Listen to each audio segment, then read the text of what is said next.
Welcome. In front of me is a Xiaomi Mi 10, and today I'll show you how to boot the device into Fastboot mode. So to get started, let's hold the power key and select power off. And once the device shuts off, you then want to hold the power key and the volume down.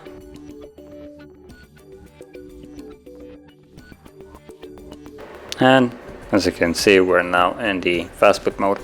So that is how you would boot into it, and to leave it, all you need to do is simply hold power key till you see the logo disappear.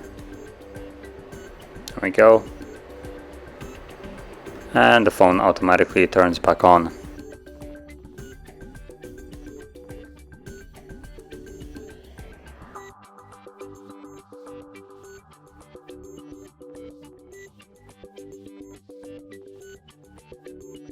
And as you can see, we're now back in Android.